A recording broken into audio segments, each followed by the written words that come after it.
우리 사도신경 계속 공부하고 있는데요. 전능하사 천지를 만드신 하나님 아버지를 내가 믿사오며 그 외아들 우리 주 예수 그리스도를 믿사오니 이는 성령으로 잉태하사 동정녀 마리아에게 나시고 본디오 빌라도에게 고난을 받으시고 그리고 십자가에 못 박혀 죽으시고 장사 지내시고 그 다음에 사흘 만에, 오늘 사흘 만에 살아나시고는 다음 시간에 하고 사흘 만에, 요 장사된 지 사흘 만에 요 고백에 대해서 함께 생각해 보겠습니다.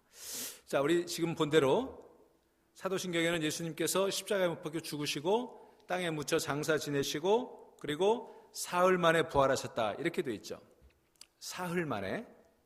마가복음에 보면 마가복음 8장 31절에 예수님은 당신이 고난당하시고 죽으실 것을 예언하시면서 사흘 만에 다시 살아날 것이다 이렇게 예언하셨어요. 또 같은 내용을 보도하고 있는 누가복음에 보면 누가복음 9장 22절에 제3일에 다시 살아날 것이다 이렇게 되어 있어요. 자, 사흘 만에 살아나겠다, 제3일에 살아나겠다 차이가 있어요 없어요?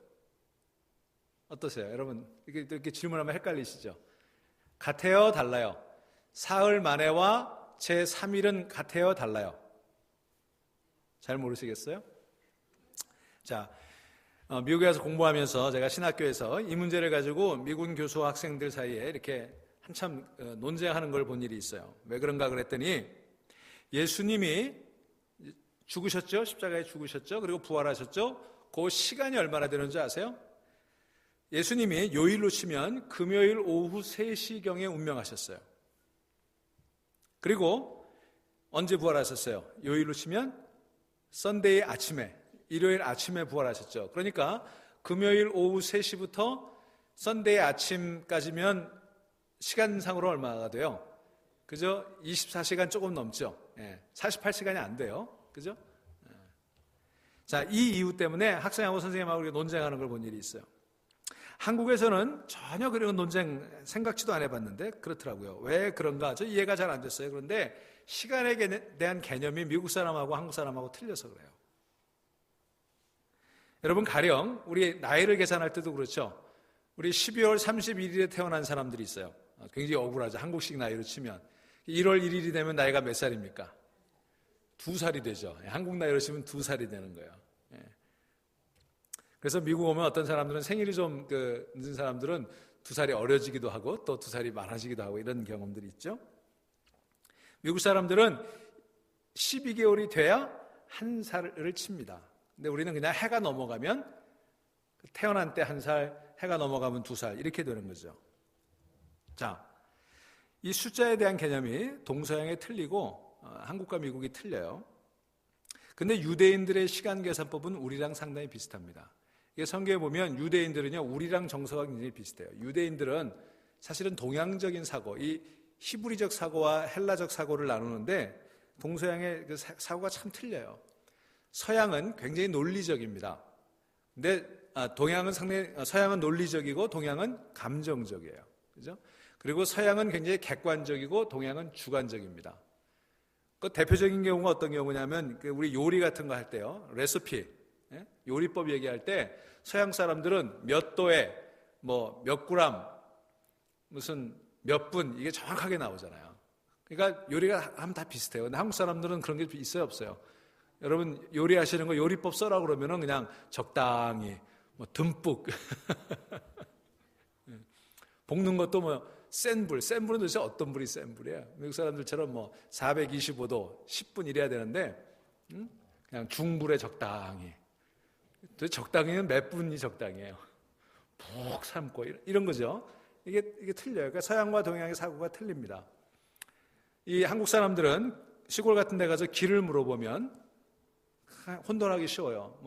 여기 화지리까지 얼마나 걸립니까? 그러면 여기 조금만 가면 된다고. 한 10분, 15분 가는 줄 알았는데 보니까 1시간 가도 안 나와요. 길을 잘못 들었나 그랬더니 아니에요. 1시간 가야 되는 거리예요. 근데 저기 있다고 그래요. 그죠? 이게 한국 사람들은 이 감정적이고 정서적이기 때문에 뭔가 객관적이고 논리적이고 정확한 것에 약합니다. 어느 게 좋고 나쁘고의 문제는 아닌 것 같아요. 근데 유대인들이 그 시간 개념 또 숫자 개념이 우리랑 비슷했어요. 특별히 그 하루씩을 계산하는, 날짜를 계산하는 데 있어서 유대인들이 우리랑 대단히 비슷했던 것 같아요. 다만 차이가 있다면 유대인들은 하루의 시작을 해가 지는 때부터 하루의 시작이라고 생각했어요. 그러니까 해가 지면 새 날이 시작이 되는 거였어요. 자, 그러니까 금요일이 해가 지면 이제 토요일이 시작이 되는 거나 똑같았어요. 그러니까 유대인들은 이 서양 사람들처럼, 미국 사람들처럼 24시간을 하루로 생각하지 않았다고 하는 것입니다. 이런 걸로 생각해 보면 이 사흘 만에 뭐 이런 얘기가 좀 이해가 되는 거죠. 근데 여러분 생각해 보세요. 예수님 금요일 날 돌아가셨어요. 그리고 금요일, 토요일, 주일, 일요일 이렇게 되니까 며칠이에요? 3일 만이에요? 3일째예요?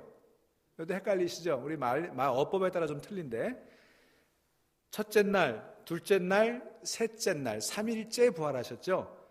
3일 만에라는 표현은 좀 헷갈리는 부분이 있어요. 왜냐하면 금요일부터 하루 만이면 언제예요? 토요일. 이틀 만이면 일요일. 3일 만이면 월요일이 돼야 되잖아요. 이제 그런 차이가 있어요. 그래서 이 영어에 보시면 뭐라고 되어 있냐면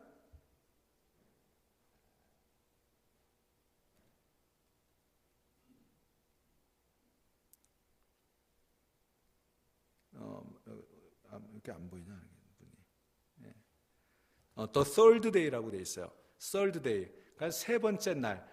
돌아가신 날이 first day, 두 번째 토요일이 second day, 그리고 부활하신 날이 third day. 그러니까 정확히 우리말로 오해 없이 번역하려면 사흘째라고 번역해야 되겠죠. 그래서 요즘 나오는 번역이나 캐톨릭 사도신경 같은 데 보면은 사흘 날에 부활하셨다 이렇게 번역하고 있어요. 사흘 만에가 아니라 사흘 날, 사흘째 부활하셨다. 세 번째 날 부활하셨다. 어쨌든 우리는 예수님이 사흘째, 3일 안에 부활하셨다고 그렇게 고백을 하는 것입니다. 이 숫자라고 하는 건 문화에 따라 대단히 다른 의미를 가지고 있습니다. 서양 사람들에게는요, 7이라는 게 굉장히 행운의 숫자죠. 그리고 6과 13은 불길한 숫자예요. 서양 사람들이 생각할 때. 한국 사람들은 4가 불길한 숫자죠. 그리고 9를 가장 큰 숫자로 그렇게 생각을 합니다. 그래서 한없이 먼 거리를 얘기할 때 뭐라고 그래요? 구말리, 구구말리 그렇게 얘기를 하죠.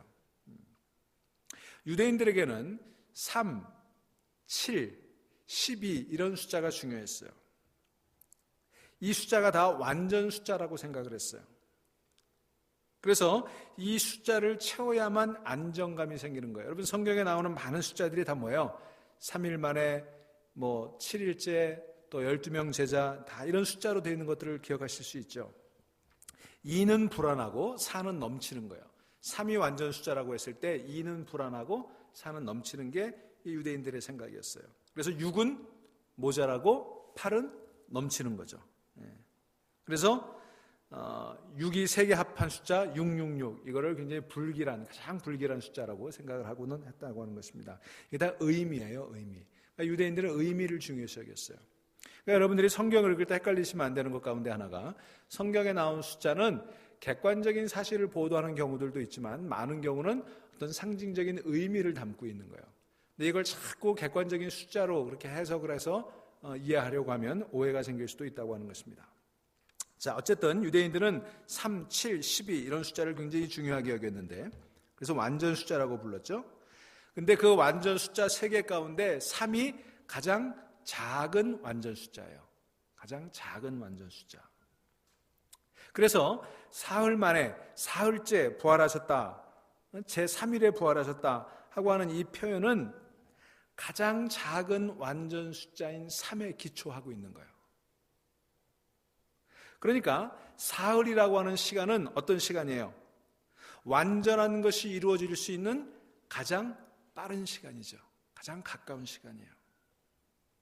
오늘 우리가 읽은 본문이 바로 그런 의미를 담고 있습니다. 우리가 호세아서를 읽었습니다만 호세아 예언자가 이스라엘 사람들에게 이렇게 예언합니다.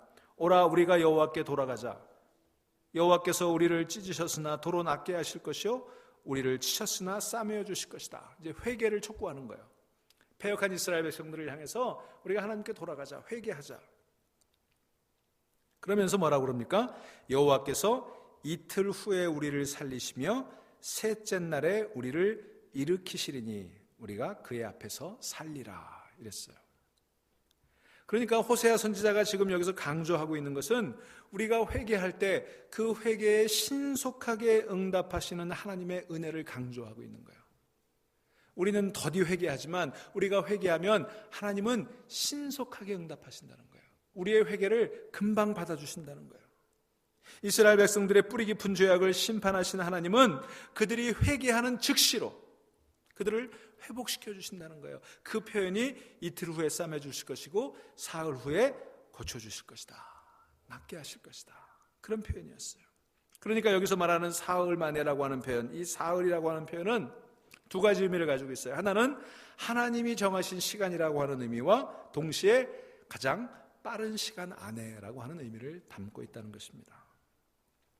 예수님께서도 같은 표현을 사용하신 적이 있습니다. 여러분 누가복음 13장에 보면 예수님이 예루살렘으로 가고 있을 때 바리새파 사람 몇이 와서 말합니다. 여기서 떠나가십시오. 헤롯 왕이 당신을 죽이고자 합니다. 그러니까 예수님께서 뭐라고 대답하시냐면 가서 그 여우에게 전하기를 보아라 오늘과 내일은 내가 귀신을 내쫓고 병을 고칠 것이요 사흘째 되는 날에는 내 일을 끝낸다 해라. 여기 사흘째 되는 날, 이것은 가까운 장래를 말하는 거예요. 하나님이 정하신 때를 얘기하는 거예요. 실제로 예수님은 이 말씀을 하신 후 얼마 지나지 않아서 당신의 일을 끝내셨습니다. 그러니까 사흘째 되는 날이라고 하는 표현은 꼭 사흘 밤낮만을 의미하는 건 아니에요. 하나님이 정하신 아주 가까운 미래, 하나님의 뜻이 이루어지는 하나님의 시간, 그러나 그것이 먼 미래가 아니라 하나님께서 신속하게 우리 가운데서 이루시는 어떤 시간을 의미하는 것이다. 예수님께서는 예루살렘으로 올라가시면서 여러 번 이런 예고를 하십니다. 마태복음 17장에서도 아까 제가 읽어드렸던 처음에 했던 마가복음 8장, 누가복음 9장에서도 같은데 이렇게 예언하시죠. 인자가 장차 사람들의 손에 넘겨져 죽임을 당하고 제3일에 살아나리라 하시니 제자들이 매우 근심하더라. 여기서 보는 것처럼 예수님은 예루살렘에 올라가시면 죽임을 당할 것을 알고 계셨어요. 그렇지만 그분은 그것을 피하지 않으셨습니다. 왜냐하면 하나님의 때가 되면 멀지 않은 시간 안에, 3일이라고 하는 건 그런 의미잖아요. 하나님이 정하신 때가 되면 멀지 않은 미래, 다시 말하면 제3일에 하나님께서 당신을 일으켜 주시리라고 믿고 계셨기 때문입니다. 그 믿음이 있었기에 하나님이 정하신 때 빠른 시간에 하나님 나를 일으켜 주시리라 그 믿음이 있었기에 담대하게 십자가가 기다리고 있는, 죽음이 기다리고 있는 그 예루살렘 향해 올라가셨던 거예요. 그 예고대로 예수님은 장사된 지 3일째 죽은 자들 가운데 부활하셨습니다. 사랑하는 여러분, 하나님이 다스리고 계신 한 죽음은 끝이 아니고 무덤은 종착지가 아님을 기억하실 수 있기를 바랍니다. 그러니까 우리가 이 사도신경을 고백할 때 장사한 지 사흘 만에 라고 말한다면 여러분 이런 고백을 우리가 할 수 있어야 돼요. 그냥 휙 지나가지 마시고 장사한 지 사흘 만에, 이 사흘이라는 그 고백을 할 때마다, 그 단어를 여러분들이 암송하실 때마다 우리는 살아계셔서 우주를 다스리시고 당신이 정한 때에 모든 것을 바로잡으시는 하나님에 대한 믿음을 확인하는 거예요. 여러분 이제 사도신경 고백하실 때 장사한 지 사흘 만에 그 대목에서 반드시 그 믿음을 한번 확인하실 수 있기를 주 이름으로 축원합니다. 죽어 장사된 예수 그리스도를 사흘 만에 부활시키신 하나님은 지금도 역사하고 계시기 때문입니다. 여러분 그래서 우리는 인생을 살면서요 때로 금요일과 일요일 사이를 사는 거예요. 우리 인생이라는 게 금요일과 일요일 사이에 있어요. 금요일은 실패의 시간, 캄캄한 시간, 죽음의 시간, 고통의 시간 아닙니까? 하나님을 향해 하나님이여 나의 하나님이여 어찌하여 나를 버리셨나이까 그렇게 절규하는 그 시간이 금요일 아닙니까? 토요일은 어떤 시간입니까? 깊은 침묵의 시간이에요. 모든 것들이 끝나고 무덤에 갇힌, 무덤에 묻혀있는 그런 침묵의 시간. 그래서 여러분 우리 교회는 이렇게 우리 이제 이 스톨 같은 거 이런 거 장식을 안 하니까 그 예식이 없습니다만 우리 성금요일 예배, 고난주간 금요일 예배 드리죠. 원래 교회의 전통적으로 이제 서양 교회들은 뭐 이렇게 스톨 같은 거, 절기에 따른 그 상징적인 여기 천들을 이렇게 많이 장식하잖아요. 금요일 날 그 고난주간 예배를 끝나면 그 맨 마지막 순서가 뭐냐면 그 모든 교회 안에 있는 그 패브릭들, 그 천들, 이런 장식들을 다 뜯어내는 거예요. 꽃도 다 치우고 이런 장식들 다 치우고 이 강대상을, 이 제단을 싹 비우는 거예요. 뭘 준비하는 거냐면 블랙 프라이데이, 블랙 프라이데이가 아니고 우리 아이들 자꾸 블랙 프라이데이 하니까 블랙 세러데이, 그 시간을 준비하는 거예요. 예수님 무덤에 갇힌 시간, 침묵의 시간, 모든 것들이 다 사라져버린 시간, 모든 것들이 빛을 잃은 시간, 웃을 일도 없고 음식을 먹을 이유도 찾을 수 없고 아침엔 눈은 떴지만 몸을 일으킬 힘이 없는 그런 시간, 그런 시간을 상징하는 거예요. 그래서 제단에 있는 모든 장식을 떼어내는 그런 걸로 금요일, 이제 성금요일 예배 마지막을 장식하게 되어 있는 거예요. 여러분, 우리가 살다 보면 때로 그런 시간들이 있죠. 그런 시간들을 만나는 거예요. 우리가 육신을 입고 사는 한 아무리 건강에 신경을 쓰더라도 병에 걸리지 않을 수가 없고, 때로 그 병으로 인해 삶의 터전이 무너져 버리는 것 같은 때가 있습니다. 때로는 사고를 만나고,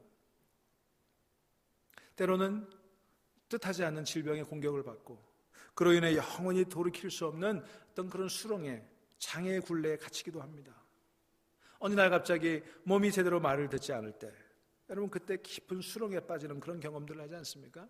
여러분 여기 연세 드신 분들은 날마다 그런 경험들을 하시죠. 몸이 예전 같지 않고 내 몸이 내 마음대로 움직여지지 않은 그런 경험들을 할 때 참 깊은 수렁에 빠지는 그런 경험들을 하게 되는 거예요.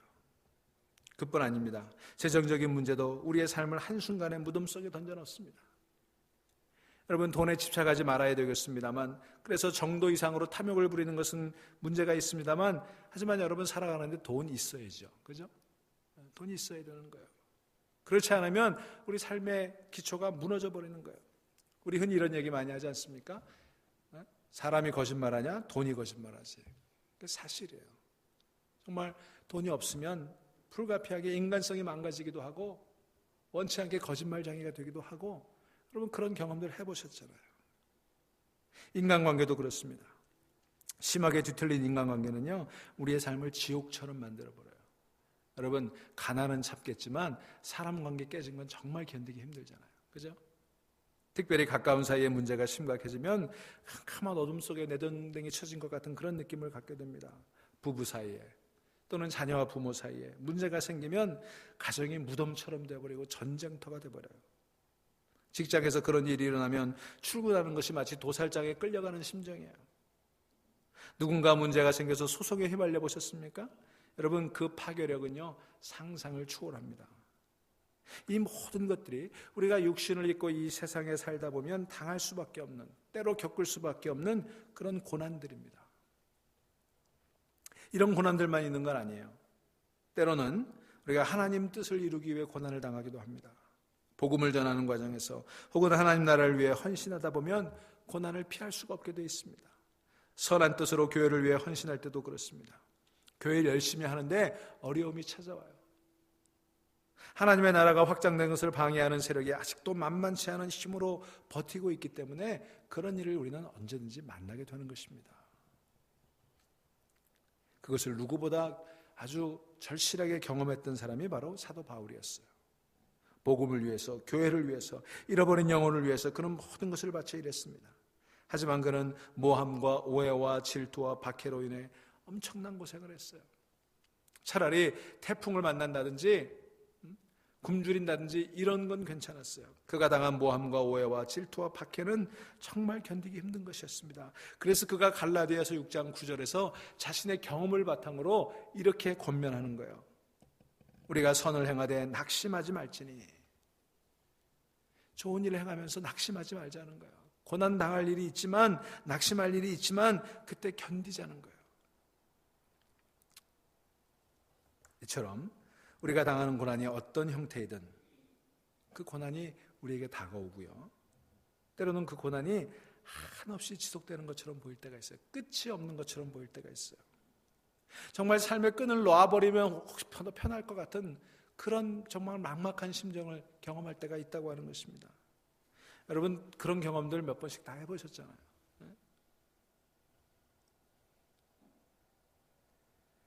이럴 때 우리 주님께서 장사된 지 사흘 만에 죽은 자 가운데 다시 살아나셨다고 하는 고백이 얼마나 큰 힘이 되는지 몰라요.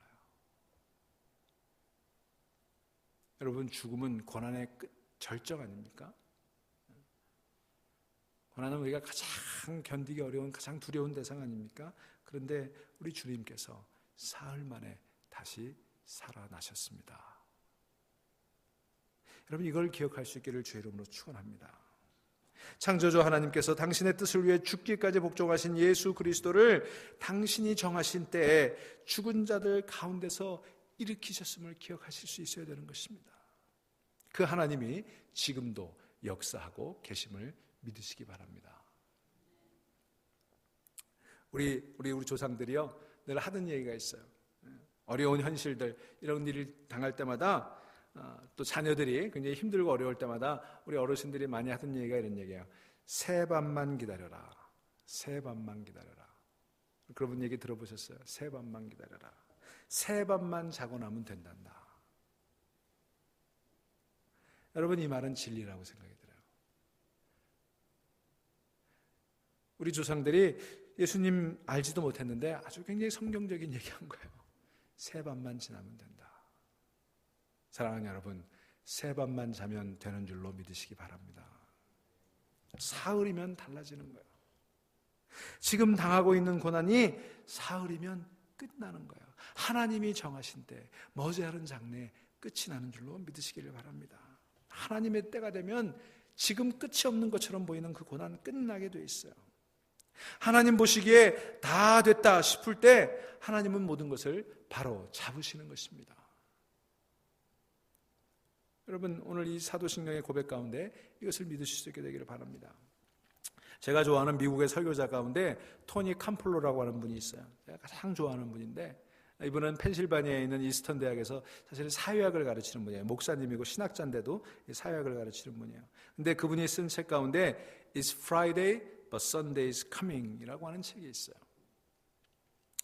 이 캄플로는 미국에서 굉장히 존경받는 설교자 가운데 한 분인데 이분이 어느 날 어느 흑인 목사님이 하는 설교를 듣고 아주 감동을 받았어요. 그 흑인 목사님의 설교가 It's Friday but Sunday is coming 이라는 제목의 설교였어요. 근데 여러분 아시죠? 이 흑인 목사님들은 이 굉장히 리드미컬하게 설교하잖아요. 이게 리듬이 있잖아요. 어느 흑인 목사님이 거의 1시간 반을 설교하는데 요 프레임, 리프레인을 가지고 It's Friday, Sunday is coming. 지금은 금요일입니다. 하지만 주일이 다가오고 있습니다. 지금은 금요일입니다. 그러나 썬데이가 다가오고 있습니다. 이 문장을 반복하면서 1시간 반을 설교하는데 굉장하더라는 거예요. 그래서 그 경험을 바탕으로 이제 이 목사님이 쓰신 설교가 It's Friday, but Sunday is coming. 지금은 금요일이지만 곧 주일이 옵니다. 라는 그런 제목의 설교였어요. 그 목사님은 다음과 같이 설교의 말문을 열었습니다. 그날은 금요일이었습니다. 금요일에 나와 주님은 십자가에 달려 죽으셨습니다. 나의 주님은 십자가에 달려 죽으셨습니다. 하지만 그건 금요일이었기 때문입니다. 일요일이 오고 있었습니다. 그날은 금요일이었습니다. 마리아가 눈이 빠지도록 울고 있었습니다. 제자들은 목자를 잃은 양들처럼 사방으로 흩어졌습니다. 그러나 아직 금요일밖에 되지 않았습니다. 일요일이 남아 있습니다. 그러면서 계속 그 설교를 이어갑니다. 아직 금요일입니다. 회의주의자들은 세상을 보며 말합니다. 세상은 절대로 변하지 않을 거라고. 아무것도 바꿀 수 없다고. 너는 아무것도 할 수 없다고. 그러나 회의주의자들이 모르는 것이 있습니다. 아직 금요일밖에 되지 않았다는 사실 말입니다. 일요일이 오고 있습니다. 아직 금요일밖에 되지 않았습니다. 금요일에는 가난한 사람을 억압하고 고난받게 하는 힘이 지배합니다. 그러나 그것은 금요일에 일어나는 일입니다. 일요일이 오고 있습니다. 사랑하는 여러분, 지금은 금요일입니다. 여러분 인생의 금요일입니다. 하지만 일요일이 오고 있음을 믿으시기 바랍니다. Sunday is coming. 여러분 미국의 유명한 식당 체인 가운데 TGI 프라이데이가 있다는 거 아시죠? TGI 프라이데이, 이 식당 이름이 어디서 온 건지 아시죠? TGI 프라이데이, Thank God it's Friday. 세상 사람들은요 금요일이 되면 이제 주말을 즐길 기분에 온통 해방감을 즐기며 부산합니다. 그러나 우리 예수 그리스도의 복음을 믿는 사람이면 금요일이 올 때마다 여러분 이 말씀 기억하실 수 있기 바랍니다. It's Friday, but Sunday is coming. 사랑하는 여러분, 지금 여러분은 금요일에 살고 있습니까? 마치 금요일을 향해 미끄러져 내려가는 그런 기분이십니까? 혹은 금요일도 지난 텅 빈 토요일 무덤 속에 계십니까? 아무런 생의 낙도 없고 하루하루 삶의 줄을 붙들고 살기조차 버거우십니까? 선한 일을 하다가 낙심하고 지치셨습니까? 그렇다면 여러분 오늘 저녁에 기억하십시오. 아직 금요일밖에 되지 않았습니다. 아직 토요일밖에 되지 않았습니다. 일요일이 썬데이가 오고 있습니다. 때가 되면 주님께서 새로운 일을 만들어내실 것입니다. 일요일이 너무 더디게 오는 것 같으십니까? 영영 그날이 오지 않을 것 같으십니까? 아닙니다. 그날은 오고야 말 것입니다. 오늘 읽은 본문에서 3절에 뭐라고 얘기합니까? 우리가 주님을 알자, 애써 주님을 알자. 새벽마다 여명이 오듯이 주님께서도 그처럼 어김없이 오시고 해마다 쏟아지는 가을비처럼 오시고 땅을 적시는 봄비처럼 오신다. 제가 개역 세번역 성경으로 읽어드렸어요. 여러분 얼마나 귀한 말씀이에요. 우리가 주님을 알자, 애써 주님을 알자. 새벽마다 여명이 오듯이 주님께서 그처럼 어김없이 오시고 해마다 쏟아지는 가을비처럼 오시고 땅을 적시는 봄비처럼 오신다. 그렇습니다. 문제는 우리가 당한 고난에 있는 것이 아니라 우리가 주님을 모르는 데 있는 거예요. 고난이 커서가 아니라 주님을 모르고 있으니까 그 고난을 견딜 수가 없는 거예요. 우리가 주님을 망각해버렸기 때문에 문제가 있는 거예요. 창조주 하나님께서 지금도 살아계셔서 역사하고 계시다는 사실, 그분이 모든 것을 다스리고 계시다는 사실, 그분이 예수 그리스도를 죽은 자 가운데서 일으키셨다는 사실, 그 능력으로 하나님이 정하신 때 사흘째에 우리도 일으키실 것이라는 사실, 여러분 아셔야 되는 거예요. 여러분 그것을 아실 수 있기를 주의 이름으로 축원합니다. 그것을 안다면 우리는 금요일에도 낙심하지 않죠. 토요일에도 낙심하지 않는 거예요. 그 주님을 제대로 알았던 사도 바울이 그래서 우리에게 간곡히 호소하는 거예요. 선한 일을 하다가 낙심하지 맙시다. 지쳐서 넘어지지 아니하면 때가 이룰 때 거두게 될 것입니다. 사랑하는 여러분, 낙심하지 마십시오. 거두게 될 것입니다. 혹시 이렇게 반문하실 분이 있을지 모르겠어요. 목사님, 참고 기다리면 일요일에 아침이 찾아오는 경우도 있지만 제 경우는 그렇지 않습니다. 영영 금요일에서 영영 토요일에서 시간이 멈춘 것 같습니다. 여러분 그렇게 느끼시는 분이 있을 수 있어요. 그죠? It's Friday, Sunday is coming. 그 말은 좋은 말이지만 제 경우는 It's Friday, that's it. 그렇게 느끼시는 분들이 있을 거예요. 우리 주변에 또 여러분들 가운데 있을 거예요. 제가 처음 전임 목회를 시작했던 교회, 서울의 교회가 장애인 자폐 아동들을 위한 교육시설을 운영하고 있었어요. 한국에서는 처음으로 그 자폐 어린아이들, 유아들을 위한 그런 시설이었어요. 큰 교회는 아니었는데 소명을 가지고 그 일을 시작했어요.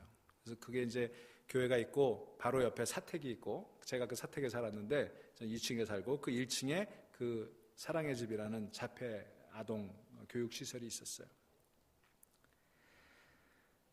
그 아이들이요 하루 종일 울고 떼쓰고 때로는 행패를 부리고 그래요. 제가 이제 그 아이들 종종 뭐 선생님들이 교육을 합니다만 이제 어디 뭐 필드 트립을 가거나 이런 일이 있으면 제가 운전도 해주고 또 개학하고 종강하고 뭐 이럴 때 부모님들하고 함께 예배드리고 그러면서 이제 그 아이들 많이 이제 접촉을 하고 그랬어요. 참 힘들어요. 어머니들의 고통은 대단하죠. 근데 그 아이들 가운데 이 자폐 아이들 가운데서도 여러 종류가 있는데 굉장히 폭력적인 아이들이 있습니다. 근데 그 어머니 가운데 한 분에게 이런 얘기를 들었어요. 그 어머니는 그 아들의 폭력으로 인해서 몸이 성하는 것이 없답니다. 그 자폐 아동이 폭력을 입사하는 그 아들과 함께 살아가는 일을 얼마나 힘들었으면 그 얘기를 좀 하시는 거예요. 그 얘기를 듣는데 참 마음이 먹먹하고요. 참 이런 분들은 무슨 힘으로 살아갈까? 그런 질문이 들었어요. 저렇게 온전한 정신으로 살 수 있다는 게 참 기적이다. 제가 그분이 내 입장이었다면 벌써 나가 떨어졌을 것 같은데 견디시면서 온몸에 상처인데도 그렇게 살아가시더라고요. 근데 그 어머니께서 이런 말씀을 하셨습니다. 우리 같은 부모의 소원은요, 아이보다 하루만 더 사는 겁니다. 아이보다 하루만 더 사는 겁니다. 얼마나 그 말을 하는 엄마의 마음이 아팠을까요? 그죠? 끝나지 않는 전쟁. 그 아이가 죽을 때까지 끝나지 않는 거예요. 얼마나 많은 시간 동안 하나님 앞에 기도하고 울고불고 했는지 모른답니다. 별 사람에게 기도도 받아보고 별의별 치료법을 다 써보았지만 끝나지 않은 전쟁. 이제는 마지막 남은 소망이 그냥 그 아들보다 하루만 더 사는 거. 여러분, 이런 분들에게는 정말 세상이 금요일에서 멈춰버린 것 같지 않으세요? 토요일에서 멈춰버린 것 같지 않습니까? 토요일에서 시간이 멈추어서 영영 무덤문이 열리지 않을 것 같은 그런 절망적인 상황도 우리가 때로 살아가다 보면 경험할 때가 있어요. 어디 그 어머니의 경우뿐이겠습니까? 사정은 다르지만 여러분들도 내 시간은 금요일에 멈췄구나, 내 시간은 토요일에서 더 이상 가지를 않는구나, 그런 고백을 하실 분들이 적지 않이 있을 것입니다. 그런 상황에서는 It's Friday, Sunday is coming 이라고 하는 말이 허튼 소리처럼 들릴 수도 있을 거예요. 하지만 여러분, 기억하실 것이 있습니다. 우리 인생이 아무리 길어야 사흘길밖에 되지 않는다는 겁니다. 시편 90편에서 모세는 이렇게 기도합니다. 우리의 연수가 70이요 강건하면 80이라도 그 연수의 자랑은 수고와 슬픔뿐이요 빠르게 가나니 마치 날아가는 것 같으니이다. 여기 연세 이제 80이 다 되신 분들도 있고 90이 다 돼가시는 분들도 있습니다만, 우리 젊은 사람들에게는 80, 90 까마득해 보이는 것 같아도 정작 연세 드신 분들에게 여쭤보세요. 세월이 어떻게 갔어요? 빨리 갔죠. 쏜살같이 갔죠. 벌써 금년도 이제 12월이 다 갔잖아요. 제가 40살에 미국에 왔는데 이제 50살이 넘어가지고 세월이 이렇게 빨리 가는 거예요. 누가 그러더군요. 미국이라 미제 시계가 좋아서 빨리 간다고. 여러분, 눈 깜빡할 새에 지나갔다고 우리 얘기하지 않습니까? 80인생이, 90인생이. 그것은 인생이 사흘길이라고 하는 걸 인정하는 얘기 아니겠어요? 그 사흘길에서 어떤 사람은 재미를 본 사람도 있고 어떤 사람은 쓴맛을 보고 살아가기도 합니다. 그때는 그게 큰 차이가 있어 보이지만 그러나 지나고 보면 사실은 아무 차이도 없는 거예요. 중요한 것은요, 그 사흘길 동안 얼마나 재미를 받느냐, 얼마나 고통을 겪었느냐, 그게 아니라 정말 중요한 건 그 사흘 인생이 끝났을 때 영원한 생명을 얻을 수 있느냐 없느냐, 거기에 있는 거예요. 여러분, 죽음이 끝이 아니기 때문에 우리 사흘길 인생에서 중요한 것은 그 인생이 어디로 이어지느냐. 여러분, 죽음 이후를 믿는 사람들에게는 영원한 일요일이 동토오고 있음을 믿으실 수 있기를 간절히 바랍니다. 그게 죽자마자 이어질 건지 아니면 다른 어떤 형태로 이어질 건지 우리는 잘 모르겠어요. 우리는 지금 1차원의 세계밖에, 1차원의 시간밖에, 지난주에 설명드렸던 것처럼 그렇게 있으니까 그거를 짐작하는 건 사실은 불가능한 거예요. 괜히 그거 붙들고 실험할 필요는 없어요. 다만 우리가 정말 믿는 것, 우리가 믿어야 되는 것은 우리 믿는 자들에게는 영원한 썬데이가 약속되어 있다고 하는 것입니다. 바로 사도 요한, 장로 요한이 환상 중에 본 것이 그 영원한 일요일의 모습이었어요. 요한계시록 21장 3절로 4절에서 이렇게 이야기합니다. 보아라, 하나님의 집이 사람들 가운데 있다. 하나님이 그들과 함께 계실 것이요 그들은 하나님의 백성이 될 것이다. 하나님이 친히 그들과 함께 계시고 그들의 눈에서 모든 눈물을 닦아주실 것이니 다시는 죽음이 없고 슬픔도 울부짖음도 고통도 없을 것이다. 이전 것들이 다 사라져버렸기 때문이다. 사도 요한은 그 환상을 본 거예요. 사도 요한이 살고 있던 그 시대도 정말 시계가 금요일에 멈춰버린 것 같은, 토요일에 멈춰버린 것 같은, 로마의 황제들의 극악무도한 그 핍박이 있었던 그 시대, 판모섬에 갇혀 있으면서 그가 본 환상은 지금은 금요일, 지금은 토요일, 시간이 멈춘 것 같지만 그러나 하나님께서 환상을 보여주시니 사흘 인생길이 끝났을 때 우리가 차지하게 될 그 영원한 일요일의 환상을 보았다고 하는 것입니다. 사랑하는 여러분, 여러분들도 그 환상을 볼 수 있기를 주의 이름으로 간절히 축원합니다. 우리의 주님께서 죽은 자들 가운데서 사흘 만에 부활하셨다는 사실을 기억하시기 바랍니다. 예수 그리스도를 죽은 자들 가운데서 일으키신 하나님께서 지금도 살아계시고 우리와 함께 계십니다. 이제 다음 주일은 대강절, 애드벤트, 임마누엘, 하나님을 기다리는 때 아닙니까? 임마누엘의 뜻이 뭐예요? 하나님이 우리와 함께 계시다. 하나님께서 사흘째 예수님을 부활시키신 것처럼 당신이 정한 때 모든 것을 바로 잡으실 것입니다. 여러분 인생에 뒤죽박죽 엉망진창되어 있는 그 모든 것들 하나님이 정하신 때 사흘째 빠른 시간 안에 다시 바로 세워주실 것입니다. 여러분, 새 밤만 자면 됩니다. 새 밤만 자면 됩니다. 그리고 새 밤만 자고 나면 우리의 인생길, 사흘길 인생이 끝났을 때 영원한 일요일 누리게 될 줄로 믿습니다. 중요한 것은 우리의 주님을 죽은 자 가운데서 살리신, 사흘 만에 살리신, 사흘째 일으키신 그 하나님 안에 우리가 머물러 있느냐 아니냐, 그거 아니겠어요? 그분과 함께 한다면 이 땅에서 지나야 하는 금요일과 토요일 겉들이 지낼 수 있을 줄로 믿습니다. 우리의 사흘길 인생이 험한 질곡을 걷는 것과 같더라도 결국 영원한 일요일이 동토할 것을 믿으실 수 있게 되기를 바랍니다. 이 믿음으로 산다면 이 세상에서 당하는 어떤 어려움도 이겨낼 것입니다. 이 세상에 사는 동안에 시시하고 덧없는 것에 붙들리지 않을 것입니다. 당신의 때에 모든 것을 아름답게 바꾸시는 하나님을 의지하고 하나님 나라를 위해 흔들리지 않는 믿음으로 사흘길 걸어가시는 여러분 되시기를 주의 이름으로 축원합니다. 우리 조용히 묵상하면서 기도하시겠습니다.